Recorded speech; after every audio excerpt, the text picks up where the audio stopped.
Hello friends, welcome to Kannan Info Tamil. நம்ம இன்னைக்கு என்ன டாபிக் பார்க்க போறோம் அப்படின்னா, சமீபத்துல இந்தியாவிற்கும் பிலிப்பைன் நாட்டுக்கும் இடையே பிரம்மோஸ் மிசைல் விற்பனை தொடர்பான ஒப்பந்தம் கையெழுத்திடப்பட்டிருக்கு. இந்த ஒப்பந்தத்தின் மதிப்பு 375 மில்லியன் அமெரிக்க டாலர். இந்த ஒப்பந்தம் இந்தியன் டிஃபென்ஸ் இண்டஸ்ட்ரிக்கு மிகவும் ஒரு முக்கியமான ஒப்பந்தமா பார்க்கப்படுது. பிலிப்பைன் நாடு சீன அச்சுறுத்தலால் பாதிக்கப்பட்டிருக்கக்கூடிய நாடு. பிலிப்பைன் நாட்டுக்கு பிரம்மோஸ் மிசைலை கொடுத்ததன் மூலம் இந்தியா இந்த பகுதியில் இருக்கக்கூடிய நாடுகளுக்கு ஒரு ஸ்ட்ராங்கான மெசேஜ கன்வே பண்ணிருக்காங்க.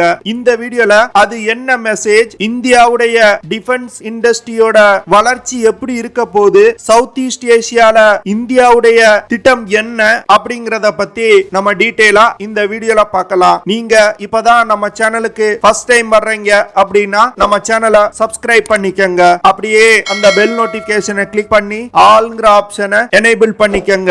மார்ச் 2021 நிலவரப்படி உலகின் டாப் 5 ஆயுத இறக்குமதியாளர்கள் பட்டியல்ல இந்தியாவும் இடம் பிடிச்சிருக்கு. ஆனா இந்தியா சமீபத்துல தன்னோட உள்நாட்டு ஆயுத உற்பத்தி மற்றும் உள்நாட்டு ஆயுத ஏற்றுமதியில கவனம் செலுத்த தொடங்கி இருக்காங்க.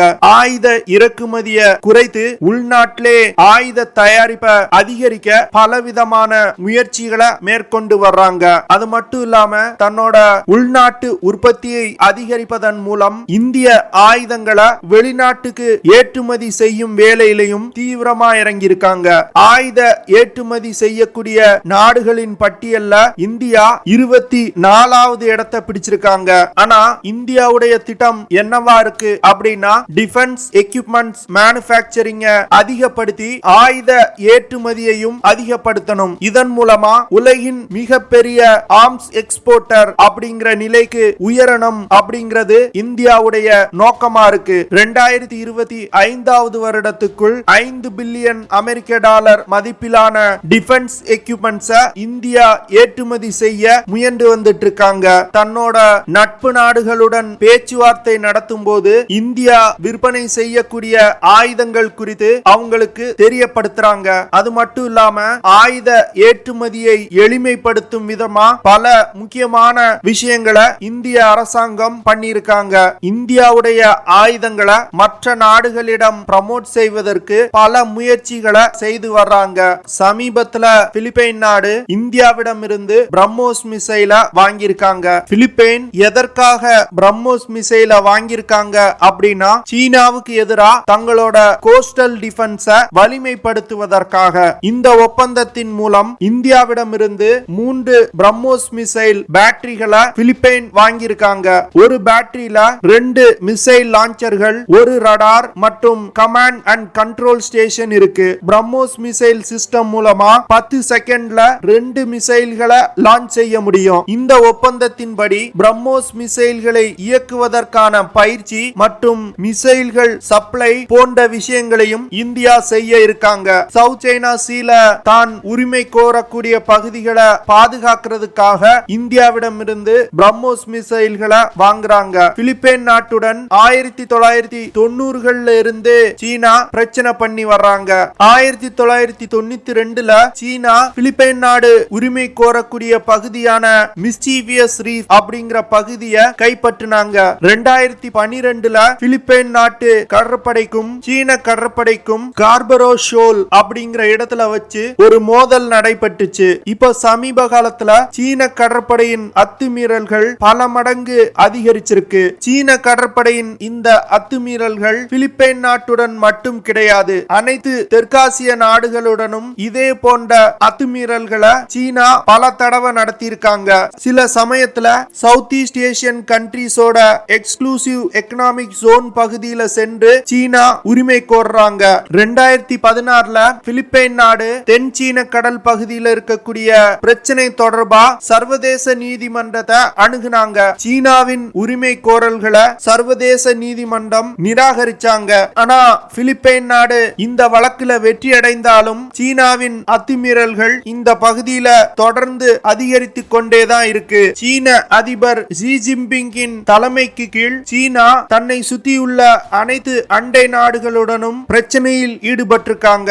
சவுத் ஈஸ்ட் ஏசியன் கண்ட்ரீஸோடு 9 லைன் அப்படிங்கிற கிளைம் முன்வைக்கிறாங்க. அதற்கான ஆதாரமா வரலாற்று நிகழ்வுகளை சொல்றாங்க. ஆனா அதற்கு எந்த ஒரு ஆதாரத்தையும் சீனா காமிக்கல. இந்தியாவுடனும் லைன் ஆஃப் ஆக்சுவல் கண்ட்ரோல் பகுதியில பிரச்சனை பண்றாங்க. சவுத் சைனா சி பகுதியையும் தாண்டி ஈஸ்ட் சைனா சீல இருக்கக்கூடிய ஜப்பானுடனும் எல்லை பிரச்சனையில ஈடுபடுறாங்க. ஆஸ்திரேலியாவுக்கும் அச்சுறுத்தல்களை ஏற்படுத்துறாங்க. சீனாவுடைய இந்த நடவடிக்கையின் காரணமா பல நாடுகள் பாதிக்கப்பட்டிருக்காங்க. ஆனா இப்ப சமீப காலத்துல சீனாவால் பாதிக்கப்பட்டிருக்கக்கூடிய நாடுகளுடைய மனநிலையில மாற்றம் ஏற்பட்டிருக்கு. சீனா செய்யக்கூடிய பிரச்சனைகளை சகித்து கொண்டு போக விரும்பல.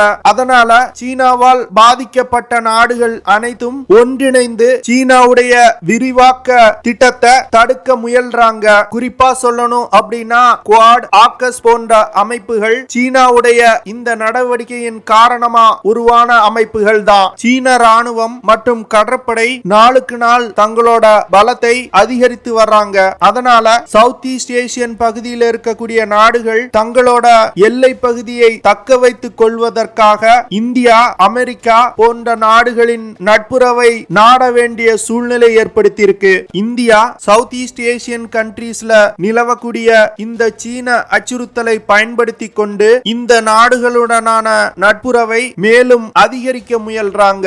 அது மட்டும் இல்லாம தன்னோட ஆயுதங்களை இந்த நாடுகளுக்கு ஏற்றுமதி செய்யவும் முயல்றாங்க.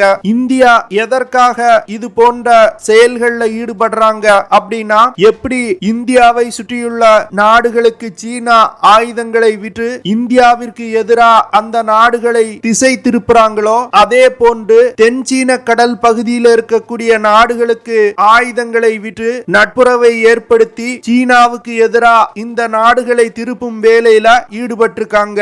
அதிநவீன ஆயுதங்களை சவுத் ஈஸ்ட் ஏசியன் நாடுகளுக்கு விற்பதன் மூலம் அந்த நாடுகளுடன் ஒரு நம்பத்தகுந்த டிஃபென்ஸ் பார்ட்னரா இந்தியா ஆக முயல்றாங்க. பிலிப்பைன் நாட்டுடனான இந்த ஒப்பந்தத்துக்கு பிறகு இந்தியாவுடைய defence export south east Asian கண்ட்ரீஸ்ல அதிகரிக்கும் அப்படின்னு எதிர்பார்க்கப்படுது. குறிப்பா வியட்நாம், இந்தோனேஷியா நாடுகளுக்கு பிரம்மோஸ் மிசைலை விற்பதற்கான பேச்சுவார்த்தை நடந்துட்டு இருக்கு. இந்தியா பிரம்மோஸ் மிசைல் தவிர LCA Tejas, Astra beyond visual range air to air missile, Akash surface to air missile system, tanks, sonar system மற்றும் அதிநவீன ரடார்களை ஏற்றுமதி செய்ய முயன்று வந்துட்டு இருக்காங்க.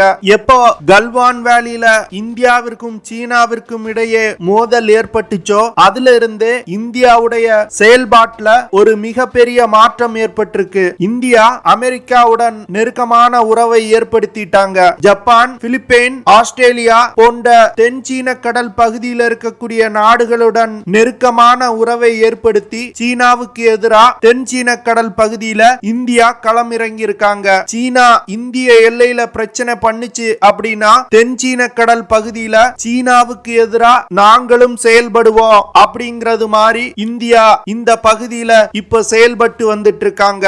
இந்தியா மற்றும் பிலிப்பைன் நாட்டுக்கு இடையிலான இந்த BrahMos missile deal India, ASEAN, China மற்றும் பிலிப்பைன் நாட்டுடனான உறவுல ஒரு மிகப்பெரிய மாற்றத்தை ஏற்படுத்த போகுது. இந்த டிஃபென்ஸ் டீல் மூலமா தென் சீன கடல் பகுதியில் இருக்கக்கூடிய நாடுகளுடன் வலிமையான டிஃபென்ஸ் பார்ட்னர்ஷிப்பை உருவாக்க முடியும் அப்படின்னு இந்தியா நினைக்கிறாங்க.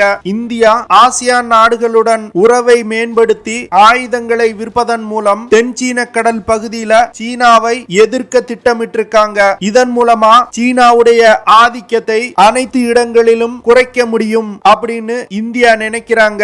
இதுதான் தென் சீன கடல் பகுதியில இந்தியாவுடைய நகர்வு. ஓகே ஃப்ரெண்ட்ஸ், நம்ம வீடியோவோட நிறைவு பகுதிக்கு வந்துட்டோம். இதெல்லாம் தான் நான் உங்ககிட்ட ஷேர் பண்ணணும் அப்படின்னு நினைச்ச விஷயங்கள். ஐ ஹோப் நான் ஷேர் பண்ண விஷயங்கள் உங்களுக்கு பிடிச்சிருக்கும்னு நினைக்கிறேன். அப்படி பிடிச்சிருந்துச்சுன்னா ஷேர் பண்ணுங்க, லைக் பண்ணுங்க, கமெண்ட் பண்ணுங்க, மறக்காம நம்ம சேனலுக்கு சப்ஸ்கிரைப் பண்ணுங்க. அப்படியே அந்த பெல் நோட்டிபிகேஷனை கிளிக் பண்ணி ஆல்ங்கிற ஆப்ஷனை எனேபிள் பண்ணிக்கங்க. See you in the next video. Jai Hind.